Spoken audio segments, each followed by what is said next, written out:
Hi friends, welcome back to text tutor. അപ്പോൾ നമ്മളിതാ രാജ or വിദ്രോഹി എന്ന ചാപ്റ്റർ നാടകം നമ്മൾ കംപ്ലീറ്റ് ചെയ്തിരുന്നു. അപ്പോൾ ഈ ഒരു നാടകത്തിൽ കുറച്ച് ആക്ടിവിറ്റീസ് നമുക്ക് ചെയ്യാനുണ്ട്. അപ്പം എല്ലാവരും റെഡി അല്ലേ? നമുക്ക് ആക്ടിവിറ്റീസിൽ ചെയ്യാം. അപ്പൊ നമുക്ക് ഇവിടെ സമ്പത്ത് പഹുച്ചാനേം ഓർ മിലാൻ കർക്കെ ലിഖേം. അപ്പൊ ഇവിടെ കുറച്ച് കാര്യങ്ങൾ തന്നിട്ടുണ്ട്. അപ്പൊ അത് ആരാണ് പറഞ്ഞത്? ക്യാ കഹ, എന്താ പറഞ്ഞത്? കിസ്നെ കഹ, ആരാണ് പറഞ്ഞത്? ഇസ്സെ ക്യാ സംച, ഇതിൽ നിന്ന് നിങ്ങൾക്ക് എന്താണ് മനസ്സിലായിട്ടുള്ളത്? ഈ ഒരു കാര്യമാണ്. അപ്പൊ അത് മാച്ച് ചെയ്യാൻ വേണ്ടിയിട്ടാണ് ഉള്ളത്. നമുക്ക് നോക്കാം. ആദ്യം നമുക്ക് എല്ലാ ഭാഗവും ഒന്ന് വായിച്ചു നോക്കാം. രാജാക്കി ഇച്ഛാക്കെ സാമനെ ഹമേം സിർ ജുക്കാന ഹി പടേക്ക്. അപ്പൊ രാജാവിന്റെ താല്പര്യത്തിന് മുൻപിൽ നമ്മൾ എന്താണ് തല കുനിക്കേണ്ടിയിരിക്കുന്നു എന്ന് പറഞ്ഞിട്ടുണ്ട്. ലഡായിക്ക് ആനന്ദ് और उल्लास से तुम लोग मुझे अलग करना चाहते हैं. സെക്കൻഡ് വരുന്നത് യുദ്ധത്തിന്റെ ആ ഒരു ആനന്ദത്തിൽ നിന്നും ഉല്ലാസത്തിൽ നിന്നും നിങ്ങൾ എന്നെ വ്യതിചലിപ്പിക്കാൻ ശ്രമിക്കുന്നു. ഇത് കേൾക്കുമ്പോൾ തന്നെ നിങ്ങൾക്കറിയാം ആരായിരുന്നു യുദ്ധത്തിനോട് താല്പര്യമുള്ള ആളെന്ന് അറിയാം അല്ലെ? ആരായിരുന്നു? രാജാവായിരുന്നു അല്ലേ? നെക്സ്റ്റ് വരുന്നത് अगर आप न्यायाधीश का कर्तव्य पालन नहीं कर सकते तो फिर आपका कोई फैसला हम नहीं मानेगा. നിങ്ങള് ന്യായാധിപന്റെ ആ ഒരു കർത്തവ്യം നിങ്ങൾ ശരിയായിട്ട് ചെയ്തിട്ടില്ലെങ്കിൽ നിങ്ങളുടെ തീരുമാനങ്ങളൊന്നും ഞങ്ങൾ എന്ത് ചെയ്യില്ല, അംഗീകരിക്കുന്നില്ല. അംഗീകരിക്കില്ല എന്ന് പറഞ്ഞത് ആരായിരുന്നു? ജനങ്ങളായിരുന്നു അല്ലേ പറഞ്ഞത്? അപ്പൊ നമുക്ക് മാച്ച് ചെയ്യാം. പിന്നെ മഗർ राजा बनने के बाद तो महाराज एक बार भी हमारे घर के सामने से नहीं गुजरे हैं. രാജാവായതിനു ശേഷം മഹാരാജാവ് എന്ത് ചെയ്തിട്ടില്ല? ഏക് ബാർ ബി, ഒരിക്കൽ പോലും ഹമാരെ ഘർ കെ സാമനെ സെ നഹീ ഗുസറേ ഹേം, എന്റെ വീടിന്റെ അടുത്തൂടെ കടന്നു പോയിട്ടില്ല എന്നാരാ പറഞ്ഞത്? ഹേം ആണ് പറഞ്ഞിട്ടുള്ളത്. ആജ്ഞ ദീജിയെ മഹാരാജ്, മേരെ ലിയെ ആപ്കി ഇച്ഛാ ഹി സബ് കുച്ച് ഹേ. ആജ്ഞാപിച്ചാലും ഉത്തരവിട്ടാലും മഹാരാജ്, താങ്കളുടെ ആ ഒരു ആഗ്രഹങ്ങൾ നടപ്പിലാക്കാൻ എന്താണ്? ആപ്കി ഇച്ഛാ ഹി സബ് കുച്ച് ഹേ, താങ്കളുടെ ആഗ്രഹമാണ് ഞങ്ങൾക്കെല്ലാം എന്ന്. അതാരായിരുന്നു പറഞ്ഞിരുന്നത്? നോക്കാം നമുക്ക് ആരൊക്കെയാന്ന്. ഇനി നമുക്ക് ഇവിടെ തന്നിട്ടുള്ളത് ആരൊക്കെയാണ്? രാജ ഉണ്ട്, ജനത, ന്യായാധീശ്, പിന്നെയോ ഹേം, സേനാപതി. പിന്നെ ഇനി ഇസ്സെ ക്യാ സംസ്ഥ, നമുക്ക് ഇതിന് എന്താ മനസ്സിലാകുന്നത് നോക്കാം. ന്യായ ദിലാനയും അസമർത്ഥ വ്യവസ്ഥക്കോ ചുനൗത്തി. ന്യായം നടപ്പിലാക്കുന്ന ഒരു അസമർത്ഥ വ്യവസ്ഥയോടുള്ള വെല്ലുവിളി, ചുനൗത്തി വെല്ലുവിളി. യുദ്ധമേം ഭി ആനന്ദക്ക അനുഭവ കർണേവാലെ ശാസകൻ, യുദ്ധത്തിലൂടെ ഒരു ആനന്ദം അനുഭവിക്കുന്ന ഒരു ഭരണാധികാരിയുടെ മനസ്സ്. അപ്പൊ ഇത് നമുക്കറിയാം. ലഡായിക്ക് ആനന്ദ और ഉല്ലാസെ തും ലോഗ് മുझे अलग करना चाहते हैं. അപ്പൊ ഇത് എന്തുമായിട്ടാ മാച്ച് ചെയ്യാ? ഇത് നമുക്ക് ഇതുമായിട്ടല്ല മാച്ച് ചെയ്യാ. ഇവിടെ നമുക്ക് നമ്പർ കൊടുക്കാം. ജസ്റ്റ് 1 2. അപ്പം ഈ 2 ആണ് ഇവിടെ മാച്ച് ചെയ്യുന്നത്. അപ്പൊ ഇത് ആർക്കാണ് ഇവിടെ? ആരായിരുന്നു ഈ ഒരു ഡയലോഗ് പറഞ്ഞിട്ടുള്ളത്? രാജ ആയിരുന്നു ഈ ഒരു ഡയലോഗ് പറഞ്ഞിരുന്നത് അല്ലേ? രാജാവാണ് യുദ്ധത്തിലൂടെ ആനന്ദം കിട്ടുന്നതിൽ നിന്നും നിങ്ങൾ എന്നെ വ്യതിചലിപ്പിക്കാന്ന് പറഞ്ഞത്. അപ്പൊ രാജാവിന്റെ മനസ്സ് എങ്ങനെയാണ്? യുദ്ധത്തിലൂടെ ആനന്ദം അനുഭവിക്കാന്നുള്ള ആ ഒരു മനസ്സുള്ള രാജാവാണ്, അങ്ങനെയുള്ള ഭരണാധികാരിയാണ്. പിന്നെ നമുക്ക് വരുന്നത് നെക്സ്റ്റ് ഇതിൽ വരുന്നത് ആദേശവും ക അന്ധ അനുസരൺ. അതായത് ഉത്തരവുകളെ അന്ധമായിട്ട് അനുസരിക്കാന്നുള്ള കാര്യം. ഉത്തരവുകൾ അന്ധമായിട്ട് അനുസരിക്കുന്നത് ആരായിരുന്നു? ഉത്തരവുകളെ അന്ധമായിട്ട് അനുസരിക്കുന്ന ആളായിട്ട് വരുന്നത് ഏതാണ്? ആജ്ഞാ ദീജിയെ മഹാരാജ്, മേരെ ലിയെ ആപ്കി ഇച്ഛാ ഹി സബ് കുച്ച് ഹേ. ഉത്തരവിട്ടാലും മഹാരാജ്, താങ്കളുടെ കാര്യങ്ങളാണ്, താങ്കൾ പറയുന്നതാണ് ഞങ്ങൾക്കെല്ലാം എന്ന് പറയുന്നത് ആരായിരുന്നു? അങ്ങനെ ഇതാക്കുന്ന ഒരാളുണ്ടായിരുന്നു ഇവിടെ. ആരാ? സേനാപതിയാണ് അല്ലെ? സേനാപതി പറഞ്ഞിട്ടുണ്ടായിരുന്നു താങ്കൾ പറയുന്നതാണ് ഞങ്ങൾക്ക് ശരിയെന്നുള്ള കാര്യം. ഓക്കെ. പിന്നെ നമുക്ക് വരുന്നത് അധികാരിക്ക് പ്രതി വഫാദാരി. അധികാരിയോടുള്ള ആ ഒരു വഫാദാരി, അധികാരിയോടുള്ള ഒരു വിശ്വാസ്യത. ആർക്കായിരുന്നു വളരെയേറെ അധികാരിയോടുള്ള ഒരു വിശ്വാസ്യത ഉള്ളത്? നമ്മുടെ ന്യായാധിപൻ പറയുന്നുണ്ടായിരുന്നു. എന്താ പറയുന്നത്? ന്യായാധിപൻ പറഞ്ഞ കാര്യം എന്താ? രാജാക്ക് ഇച്ഛാക്കെ സാമനെ ഹമീം സിർ ജുക്കാന ഹി പടേക. രാജാവിന്റെ ആ ഒരു കാര്യങ്ങൾക്ക് മുൻപിൽ ഞങ്ങൾ എന്ത് ചെയ്യുന്നു? തല കുനിക്കേണ്ടിയിരിക്കുന്നു എന്ന് പറഞ്ഞിരുന്നു അല്ലെ ന്യായാധീശ്.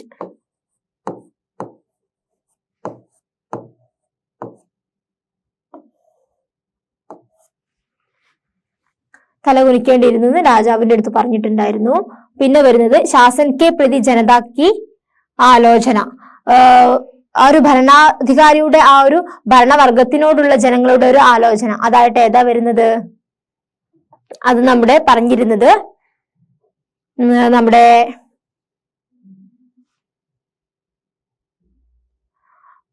ഹേം പറഞ്ഞിട്ടുണ്ടായിരുന്നു. എന്തായിരുന്നു പറഞ്ഞിരുന്നത്? രാജാക്ക് ഇച്ഛയ്ക്ക് मगर राजा बनने के बाद तो महाराज एक बार भी हमारे घर के सामने से नहीं गुजरे हैं എന്ന് ആര് പറഞ്ഞിട്ടുണ്ടായിരുന്നു? ഹേം പറഞ്ഞിരുന്നു അല്ലേ? അതിലൂടെ കടന്നു പോയിട്ടില്ല എന്ന് രാജാവിന്റെ അടുത്ത് പറഞ്ഞിട്ടുണ്ടായിരുന്നു. അപ്പൊ എന്താണ് ജനത്തിന്റെ ആ ഒരു രാജാവിന്റെ അടുത്തുള്ള ജനങ്ങളുടെ ആ ഒരു വിയോജിപ്പ് അങ്ങനെയായിരുന്നു. രാജാവ് പറഞ്ഞ കാര്യം ശരിയായിരുന്നില്ല അല്ലേ? അപ്പം ഇതാണ് നമുക്ക് വരുന്നത് ഇത് വരുന്നത് ന്യായാധീശുമായിട്ടാണ് മാച്ച് ചെയ്യുന്നത്.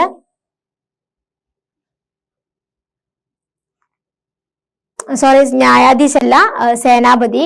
സേനാപതിയാണ് എന്ത് പറയുന്നത്? ആദേശവും കാ അന്താ അനുസരൺ. ഇത് രണ്ട് പാർട്ടിലായിട്ട് ഇങ്ങനെ സ്ലൈഡ് അവിടെ ഇവിടെ ആയതുകൊണ്ടാട്ടോ നമുക്ക് പറയുന്ന സമയത്ത് ഒരു ചെറിയൊരു മിസ്റ്റേക്ക് ആയിട്ട് വരുന്നത്. അപ്പൊ നിങ്ങൾ അതൊന്ന് കറക്റ്റ് ചെയ്യണേ. നമുക്ക് ബുക്കിലാവുമ്പോൾ നമുക്ക് കറക്റ്റ് ആയിട്ട് നോക്കാൻ പറ്റും. ഇതിങ്ങനെ ആയതുകൊണ്ടാണ് ചെറിയൊരു പ്രശ്നമായിട്ട് വരുന്നത്. ഓക്കെ അല്ലേ? അപ്പൊ നമ്മളെല്ലാം ചെയ്തു. राजा की इच्छा के सामने हमें सिर झुकाना ही पड़ेगा.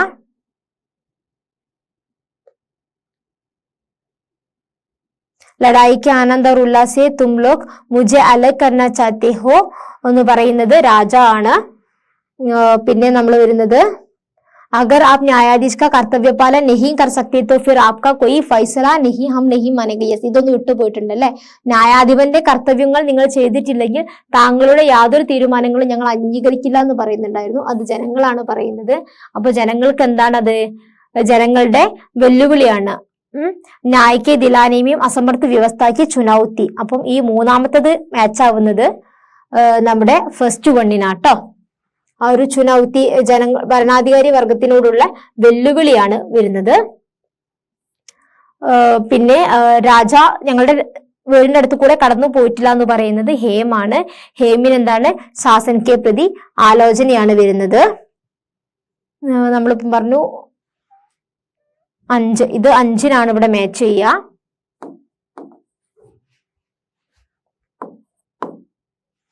പിന്നെ ആജ്ഞ ദീജിയ, മഹാരാജാവിന്റെ അടുത്ത് എന്താണ് ഉത്തരവിട്ട് കഴിഞ്ഞാലും ഞങ്ങൾ അതിന് അദ്ദേഹം താങ്കൾ പറയുന്നതൊക്കെ അംഗീകരിക്കും എന്ന് പറയുന്നതാണ് സേനാപതിയാണ്. അപ്പൊ സേനാപതി എന്താണ്? ആദേശങ്ങളോടുള്ള അന്താ അനുസരണാണ്.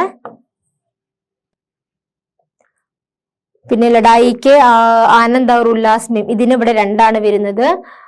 സിർ ജുക്കാന രാജാക്ക് ഇച്ഛാക്കെ സാമനെ ഹം സിർ ജുക്കാന നഹീം പടേക എന്ന് പറയുന്നത് രാജാവിന്റെ താല്പര്യങ്ങൾക്ക് മുൻപിൽ ഞങ്ങൾ എന്താണ് തല കുനിക്കില്ല എന്നുള്ളത് പറയുന്നത് എന്താണ്? അധികാരിക്ക് പ്രതി വഫാദാരിയാണ്. ഇവിടെ മാച്ച് ആവുക ഈ 1-ആണേ. ഈ 4-ാമത്തതാണ് ഇവിടെ മാച്ച് ആവുക. ഓക്കെ, നിങ്ങൾക്ക് ക്ലിയർ ആയിട്ടുണ്ടാവും ഞാൻ വിചാരിക്കുന്നു. ഇതിങ്ങനെ ജസ്റ്റ് നമുക്ക് 2 സ്ലൈഡിലായിട്ട് വന്നുകൊണ്ടുള്ള ഒരു പ്രശ്നമാണ്. അപ്പൊ നിങ്ങൾക്ക് തന്നെ അറിയാം ഈ ഡയലോഗ് ഒക്കെ ആരൊക്കെയാ പറഞ്ഞത് എന്നുള്ളത്. അപ്പൊ ഒന്നുകൂടെ ഡൗട്ട് ഉണ്ടെങ്കിൽ ടെക്സ്റ്റ് ബുക്കിൽ ഡയലോഗ് എല്ലാം നമുക്ക് കറക്റ്റ് ആണ്. അപ്പം എന്തുകൊണ്ടാണ് അത് മനസ്സിലാക്കിയിട്ടുള്ളത്, അതിൽ നിന്ന് നമുക്ക് എന്താണ് മനസ്സിലാക്കുന്നത് എന്നുള്ള ഒരു പോർഷനാണ് ഇവിടെ വരുന്നത്. ഓക്കെ, ഇനി നമുക്ക് നെക്സ്റ്റ് വരുന്ന വർക്ക് രേഖാങ്കിത് പദബന്ധ് പർ ധ്യാൻ ദേ പദബന്ധോ കാ അർത്ഥ പഹചാനെ. അപ്പൊ ഇവിടെ നമ്മുടെ ഒരു ഡയലോഗാണ് തന്നിട്ടുള്ളത്. അപ്പം ഇവിടെ ഒരു അണ്ടർലൈൻ ചെയ്തിട്ടുള്ള ഒരു വേർഡ് ഉണ്ട് അല്ലെ?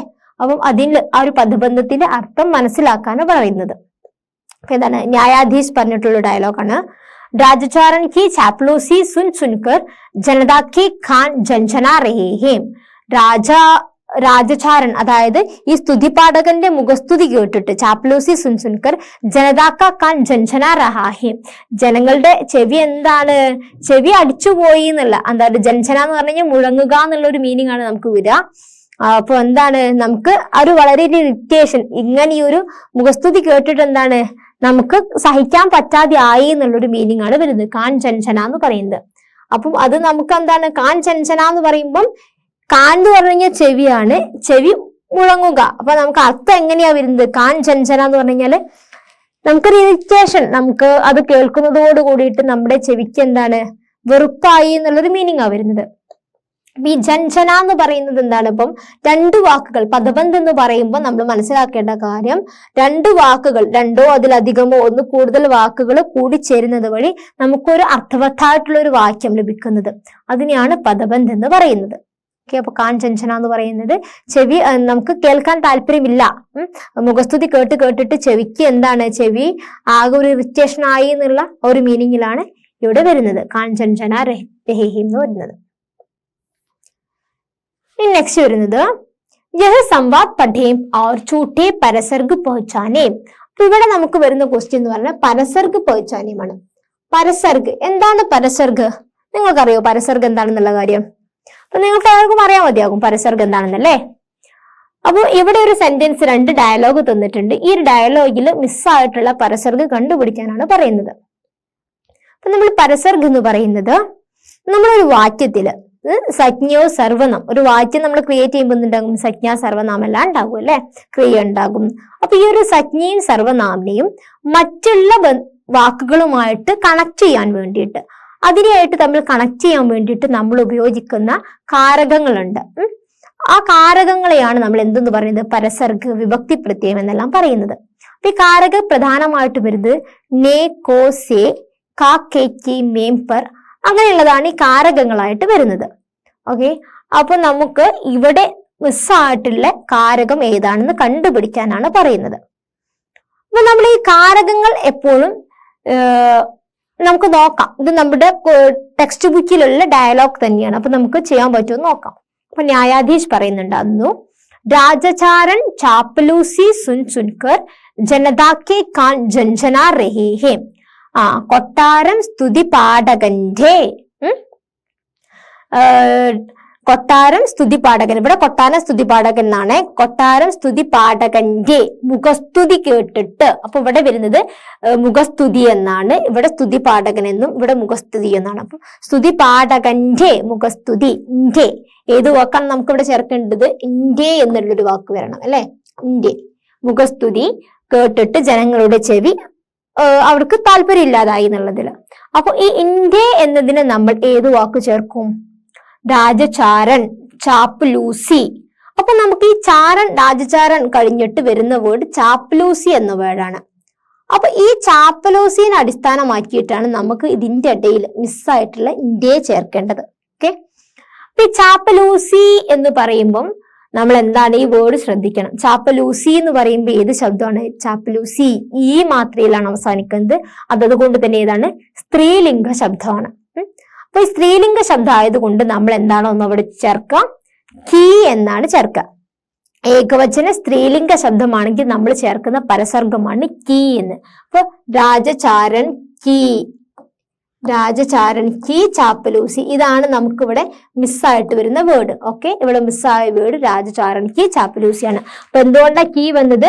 പുല്ലിംഗ സ്ത്രീലിംഗ ഏകവചന സ്ത്രീലിംഗ ശബ്ദമായതുകൊണ്ടാണ് നമ്മൾ കീ എന്ന് ചേർത്തിരിക്കുന്നത്. ഓക്കെ, ഇനി നെക്സ്റ്റ് വരുന്നത് രാജാ പറയുന്നത്, മുജെ പതാ ഹേ നമുക്ക് ഗുഡ് വഹ് ഗായേഗാഹി. എനിക്കറിയാം, ഉണ്ട ചോറിന്റെ നന്ദി കാണിക്കുമെന്നുള്ളതിൽ നമുക്ക് ഗുണ് വഹ് ഗായേഗാഹി. അപ്പൊ ഈ നമുക്ക് ഗുണം, ഉപ്പിന്റെ ഗുണം, നമുക്കെന്ന് പറഞ്ഞു കഴിഞ്ഞാൽ നമുക്ക് ഗുണ്, അതിന്റെ ഗുണം വഹ് ഗായേഗാഹി. അപ്പൊ നമുക്ക് ഇവിടെ ഗുണ് എന്ന വേർഡാണ്, ഇതിന്റെ ഇടയിലാണ് നമുക്ക് ഇവിടെ ഒരു പരസർഗം മിസ്സായിട്ടുള്ളത്. അപ്പൊ ഈ ഗുണ് എന്ന വേർഡ് ഏതാണ്? ഏകവചന പുല്ലിംഗമാണ്. എന്താണ്? ഏകവചന പുല്ലിംഗ ശബ്ദമാണ് ഗുണ് എന്നാണ് അവസാനിക്കുന്നത്. അപ്പൊ ഏകവചന പുല്ലിംഗ ആയതുകൊണ്ട് തന്നെ നമുക്ക് എന്ത് വരും? കാ എന്ന് നമ്മൾ ചേർക്കും. ഏകവചന പുല്ലിംഗ ആകുമ്പോൾ നമ്മൾ എന്താ ചേർക്കുക? കാ എന്ന് ചേർക്കും. ഓക്കെ, ഇവിടെ അടുത്ത വേർഡ് ഏകവചന സ്ത്രീലിംഗ ശബ്ദമായിരുന്നു. ഏതായിരുന്നു? ഏകവചന സ്ത്രീലിംഗ ശബ്ദം. അതുകൊണ്ട് നമ്മൾ എന്ത് ചേർത്തു? കീ എന്ന് ചേർത്തു. ഇവിടെ ഏകവചന സ്ത്രീലിംഗമാണ്. ഏകവചന സ്ത്രീലിംഗിന് നമ്മൾ കാ എന്നും ചേർക്കും, കീ എന്നും ചേർക്കുന്നു. ഏകവചന പുല്ലിംഗിന് നമ്മൾ കാ എന്നും ചേർക്കുന്നു. ഇതാണ് ഈ പരസർഗം നമ്മൾ ചേർക്കുന്ന ആ ഒരു മെത്തേഡ്. ഓക്കെ, അപ്പൊ ഇനി നമുക്ക് ഇവിടെ കുറച്ച് ഒരു വർക്ക് കൂടെ ചെയ്യാനുണ്ട്. നമ്മൾ പരസർഗം പറഞ്ഞു. കോഷ്ടകസെ ഉചിത് പരസർഗ് ചുൻകർ റിക്ത സ്ഥാൻ ഭരേം. അപ്പൊ നമുക്കിവിടെ ബ്രാക്കറ്റിൽ 3 പരസർഗമാണ് തന്നിട്ടുള്ളത്. ഏതൊക്കെയാണ്? കാ കേ കി. ഏതൊക്കെ പരസർഗം ചെന്നിട്ടുള്ളത്? കാ കേ കി. ഈ 3 പരസർഗം ഇവിടെ മാച്ച് ആയിട്ട് ചേർക്കാനാണ് പറഞ്ഞിരിക്കുന്നത്. അപ്പൊ ഈ കാ കേ കി എന്ന പരസർഗത്തിന് അർത്ഥം വരുന്നത് ഇന്ത്യ. ഏതൊക്കെ വരിക? ഇന്ത്യ, ഉഡേ, ലേ, ഇന്ത്യ, ഇടേ, ലേ, ഉള്ള. ഉള്ള എന്നുള്ള ആ ഒരു മീനിങ് ആണ്. ഇപ്പൊ രാമന്റെ, സീതയുടെ, ഇതിലെ, ഇവിടെ ഉള്ള ഉള്ള ആ ഒരു മീനിങ് ആയിട്ടാണ് നമുക്ക് ഈ 3 പരസർഗം വരുന്നത് 4 അർത്ഥമായിട്ട്. അപ്പൊ കാ കേ കി ഈ പരസർഗം നമ്മൾ എങ്ങനെയാണ് ഒരു വാക്യത്തിൽ നമ്മൾ പ്രയോഗിക്കുക, ഇതാണ് നമ്മളിപ്പോ നോക്കുന്നത്. അപ്പൊ കാ എന്ന പരസർഗം നമ്മൾ ഉപയോഗിക്കുന്നത് നമ്മൾ മുന്നത്തെ ആ ഒരു എക്സാമ്പിളിൽ പറഞ്ഞു, ഏകവചന പുല്ലിംഗ ശബ്ദമാണെങ്കിൽ നമ്മൾ എന്തുപയോഗിക്കും? കാ എന്ന് ഉപയോഗിക്കും. അതായത് ഒരു സർവനാം, ഒരു സംജ്ഞ കഴിഞ്ഞിട്ട് പിന്നെ അടുത്ത വേർഡുമായിട്ട് കണക്ട് ചെയ്യുന്നതിന് മുൻപിലായിട്ടാണ് ഈ പരസർഗം ഉപയോഗിക്കുക. അപ്പം ആ സെക്കൻഡ് നെക്സ്റ്റ് വരുന്ന സംജ്ഞ കഴിഞ്ഞിട്ട് നെക്സ്റ്റ് വരുന്ന വാക്ക്, ആ വാക്ക് ഏകവചന പുല്ലിംഗമാണെങ്കിൽ നമ്മൾ എന്തുപയോഗിക്കും? കാ എന്ന് ഉപയോഗിക്കും. അപ്പൊ നമ്മൾ ഏകവചന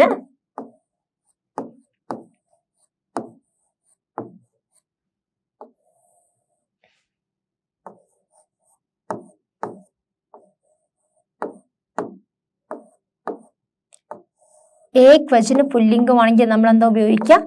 കാ എന്നാണ് നമ്മൾ ഉപയോഗിക്കുക. ഓക്കെ, ഏകവചന പുല്ലിംഗിൽ കാ എന്നാണ് ഉപയോഗിക്കുക. പിന്നെ നമ്മൾ ഏകവചന അടുത്ത വരുന്ന വേർഡ് ഏകവചന സ്ത്രീലിംഗമാണെങ്കിൽ, ഏകവചന സ്ത്രീലിംഗാണെങ്കിൽ നമ്മൾ എന്തുപയോഗിക്കും? ഏകവചന സ്ത്രീലിംഗാണെങ്കിൽ നമ്മൾ കീ എന്ന് ഉപയോഗിക്കും. ഏകവചനം സ്ത്രീലിംഗമാണെങ്കിൽ നമ്മൾ കീ എന്ന പരസർഗമാണ് ഉപയോഗിക്കുക. ഇനി നെക്സ്റ്റ് ആയിട്ട് വരുന്നത് നമുക്ക് സംജ്ഞ കഴിഞ്ഞു, പിന്നെ വരുന്ന വാക്കൊരു ബഹുവചനമാണെങ്കിൽ നമ്മൾ എന്തുപയോഗിക്കുന്നു? ബഹുവചനമാണെങ്കിൽ നമ്മൾ കെ എന്ന ശബ്ദമാണ് ഉപയോഗിക്കുക. ഏതാണ് ഉപയോഗിക്കുക? ബഹുവചനമാണെങ്കിൽ കെ എന്നാണ് ഉപയോഗിക്കുക. ഓക്കെ, അപ്പൊ ഇതിനെ അടിസ്ഥാനമാക്കിയിട്ട് നമുക്ക് ഈ ഫിൽ ഇൻ ദ ബ്ലാങ്ക്സ് നമുക്ക് ചെയ്തു നോക്കാം. ഏകവചന പുല്ലിംഗമാണെങ്കിൽ ക, ഏകവചനം സ്ത്രീലിംഗമാണെങ്കിൽ കി, ബഹുവചന ശബ്ദമാണ് അടുത്തത് വരുന്നതെങ്കിൽ കെ. അപ്പൊ നമുക്ക് നോക്കാം. നാടക് ഡാഷ് പാത്ര മഞ്ജു പർ ആത്തെ ഹെ. നാടകം, നാടകത്തിലെ പാത്രങ്ങൾ, പാത്രം എന്ന് പറഞ്ഞാൽ കഥാപാത്രങ്ങളാണ്, ക്യാരക്ടേഴ്സ്. നാടകത്തിലെ കഥാപാത്രങ്ങൾ മഞ്ജു പർ ആത്തെ ഹെ, സ്റ്റേജിലേക്ക് വന്നു. നാടകത്തിലെ, അപ്പൊ നമുക്ക് ഇവിടെ എന്താ വേണ്ടത്? ലേ എന്നല്ലേ? നാടകത്തിലെ കഥാപാത്രങ്ങൾ മഞ്ജു പർ ആത്തെ ഹെ. അപ്പൊ പാത്രങ്ങൾ എന്ന് പറയുമ്പോ ഏത് വാക്കാണ്? ക്യാരക്ടേഴ്സ് എന്ന മീനിങ് അല്ലെ? ക്യാരക്ടർ അല്ല, ക്യാരക്ടേഴ്സ്. അപ്പൊ അതെന്താണ്? ബഹുവചന ശബ്ദമാണ്. എങ്ങനെയുള്ളതാണ്? ക്യാരക്ടേഴ്സ്, ഒന്നിലധികം ആൾക്കാരില്ലേ, അപ്പൊ എന്ത് വരും? ബഹുവചനാണ്. അപ്പൊ ബഹുവചന് വരുന്ന കാരക ഏതാണ്? ബഹുവചന് വരുന്ന കാരക ഏതാണ്? കെ ആണ്. അപ്പം നാടക കെ പാത്ര മഞ്ജു പർ ആത്തെ ഹെ, നാടക കെ പാത്ര മഞ്ജു പർ ആത്തെ ഹെ. ഓക്കെ, നാടകത്തിലെ പാത്രങ്ങൾ സ്റ്റേജിലേക്ക് വന്നു. അപ്പൊ നാടക കെ എന്ന പരസ്പരമാണ് ഇവിടെ വരിക. ഇനി നെക്സ്റ്റ്, രാജ ഡാഷ് വേഷഭൂഷ സുന്ദർത്തി. രാജാവിന്റെ വേഷഭൂഷ എന്ന് പറഞ്ഞാൽ എന്താണ്? വസ്ത്രങ്ങൾ. രാജാവിന്റെ വേഷഭൂഷ സുന്ദർത്തി, രാജാവിന്റെ വേഷഭൂഷ സുന്ദരമായിരിക്കുന്നു, മനോഹരമായിരിക്കുന്നു. അപ്പൊ രാജാവിന്റെ ആണ് ഇവിടെ വരേണ്ടത്. അപ്പൊ എന്താണ്? രാജാവിന്റെ വേഷഭൂഷ എന്ന് പറയുമ്പോ എന്താണ്? ആയിലാണ് അവസാനിക്കുന്നത്. ഇത് എന്ത് ശബ്ദമാണ്? സ്ത്രീലിംഗമാണ്. വേഷഭൂഷ എന്നുള്ള വാക്ക് എന്താണ്? സ്ത്രീലിംഗ ശബ്ദമാണ്. ഏതാണ്? സ്ത്രീലിംഗാണ്. അപ്പൊ സ്ത്രീലിംഗ് വരുമ്പോ നമ്മൾ ഏതാ യൂസ് ചെയ്യാ? സ്ത്രീലിംഗ് വരുമ്പോ നമ്മൾ ഏത് യൂസ് ചെയ്യും? കി എന്ന് യൂസ് ചെയ്യും അല്ലെ? അപ്പൊ രാജാ കി വേഷഭൂഷ സുന്ദർത്തി, രാജാവിന്റെ വേഷഭൂഷ മനോഹരമായിരിക്കുന്നു. പിന്നെ ബച്ചോം ഡാഷ് നാടക് ജോശീൽത്ത, കുട്ടികളുടെ നാടകം ജോശിൽ ത ആവേശകരമായിരുന്നു. കുട്ടികളുടെ നാടകം ബച്ചോൺ ഡാഷ് നാടക് ജോശിൽ ത കുട്ടികളുടെ നാടകം ആവേശകരമായിരുന്നു. അപ്പം കുട്ടികളുടെ ഇവിടെ എന്ത് വരും? ഡേ എന്ന് വരും. കുട്ടികളുടെ. അപ്പൊ കുട്ടികൾ എന്ന് പറയുമ്പോൾ ഏതാണ്? ബഹുവചന ശബ്ദമാണ്. പക്ഷെ നമുക്ക് ആദ്യം ഉള്ളതാണോ നോക്കേണ്ടത്? അല്ല, അടുത്ത വാക്ക് ഏകവചനാണോ ബഹുവചനാണോ പുല്ലിംഗാണോ സ്ത്രീലിംഗാണോ എന്നാണ് നമ്മൾ ശ്രദ്ധിക്കുന്നത്. അപ്പൊ അതിനെ ആസ്പദമാക്കിയിട്ടാണ് നമ്മൾ ഇവിടെ ചേർക്കേണ്ട കാരകം ഏതാണെന്ന് തിരഞ്ഞെടുക്കേണ്ടത്. അപ്പൊ നാടക് എന്ന് പറയുമ്പോൾ എന്താണ്? ഏകവചന ശബ്ദമാണ്. അപ്പൊ നമ്മൾ ഏകവചനാവുമ്പോൾ കായോ കീയോ ആണ് വേണ്ടത്, ബഹുവചനം അല്ലല്ലോ. അപ്പൊ കായോ കീയോ. അപ്പൊ നാടക് എന്ന് പറയുമ്പോൾ എങ്ങനെയുള്ള ശബ്ദമാണ്? പുല്ലിംഗ ശബ്ദമാണ്. നാടക് എന്ന് പറയുമ്പോൾ ഏതാണ്? പുല്ലിംഗാണ്. അപ്പൊ പുല്ലിംഗിന് നമ്മൾ ഏതാ യൂസ് ചെയ്യുക? പുല്ലിംഗിന് നമ്മൾ യൂസ് ചെയ്യുന്നത് കാ എന്നാണ്. അപ്പം ബച്ചോം കാ നാടക് ജോശിൽ ത കുട്ടികളുടെ നാടകം ആവേശകരമായിരുന്നു. ഓക്കെ, അപ്പോ ഇത് ക്ലിയർ ആണോ? എങ്ങനെയാണ് പരസർഗം ചേർക്കുക എന്നുള്ളത്? ഏകവചനം പുല്ലിംഗത്തിന് കാ എന്നും ഏകവചന സ്ത്രീലിംഗത്തിന് കീ എന്നും ബഹുവചനമാണെങ്കിൽ നമ്മൾ കെ എന്നുമാണ് ചേർക്കുക. ഓക്കെ, അപ്പൊ ഇതൊന്ന് നിങ്ങൾ മനസ്സിലാക്കുക. ഒരു ഗ്രാമർ ബേസ്ഡ് ക്വസ്റ്റ്യൻ ആണ്. നെക്സ്റ്റ് വരുന്നത് ടിപ്പണി ലിഖേ. നമ്മളുടെ അടുത്ത് ടിപ്പണി എഴുതാൻ, ഒരു കുറിപ്പ് എഴുതാനാണ് പറയുന്നത്. രാജ ഓർ വിദ്രോഹി നാടക കാ രാജ ആപ്കെ കൈസേ ലഗാ. ഈ രാജ ഓർ വിദ്രോഹി, രാജാവും വിപ്ലവകാരിയും എന്നുള്ള നാടകത്തിലുള്ള രാജാവിനെ കുറിച്ചിട്ട് നിങ്ങളുടെ അഭിപ്രായം എന്താ? എങ്ങനെയാണ് രാജാവിനെ കുറിച്ചുള്ള അഭിപ്രായം? അപ്പം രാജാവിന്റെ ഒരു രാജാക്കി ചരിത്രഗത് വിശേഷതാവും കാ പരിചയ ദേത്തെ ഹുയെ ടിപ്പണി ലിഖേ.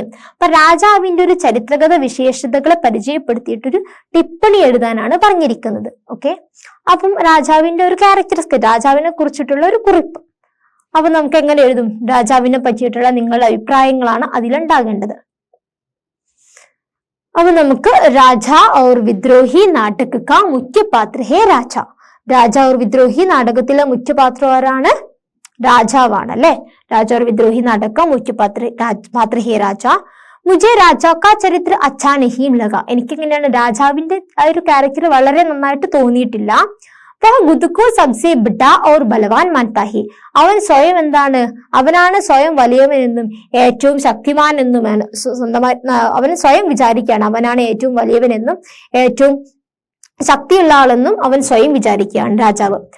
ലഡായി സെ ആനന്ദ് ഔർ ഉല്ലാസ് കാ അനുഭവ് കർണേ വാലാ ഹി.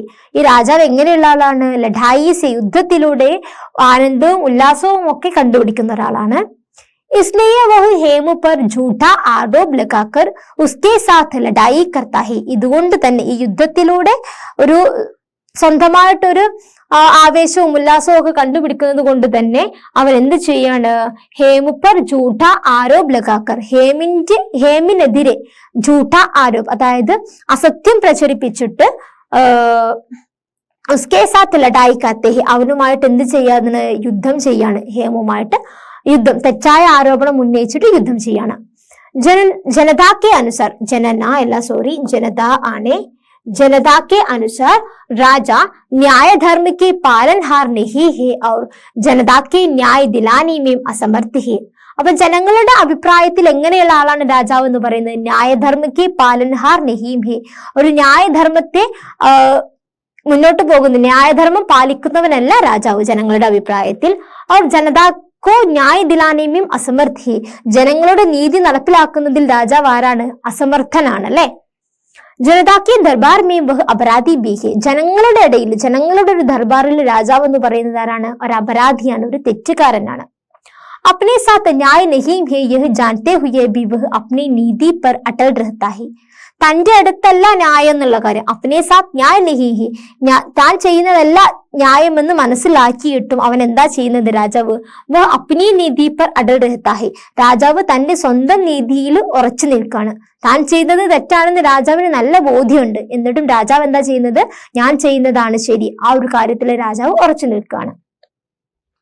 न्याय जनता के साथ है यह जानते हुए भी രാജമുകുട്ട് उतार कर जनता में मिल जाना वह नहीं चाहता है. ന്യായം ജനങ്ങളുടെ അടുത്താണെന്ന് അറിഞ്ഞിട്ടും എന്താണ് രാജമുകുടം രാജകിരീടം അഴിച്ചു വെച്ചിട്ട് ജനങ്ങളുടെ ഇടയിലേക്ക് കൂടിച്ചേരാൻ വേണ്ടിയിട്ട് രാജാവ് ഒരിക്കലും ആഗ്രഹിക്കുന്നില്ല. രാജാവ് ചെയ്യുന്നത് തെറ്റാണെന്നുള്ള പരിപൂർണ ബോധ്യം രാജാവിനുണ്ട്. പക്ഷെ എന്നിരുന്നാൽ കൂടിയും രാജാവിന്റെ കിരീടം അഴിച്ചു വെച്ച് ജനങ്ങളുടെ ഇടയിലേക്ക് ഒരു ഒത്തുചേരാൻ വേണ്ടിയിട്ട് ആ ന്യായത്തിന്റെ പക്ഷത്തേക്ക് നിൽക്കാൻ വേണ്ടിയിട്ട് രാജാവ് ആഗ്രഹിക്കുന്നില്ല.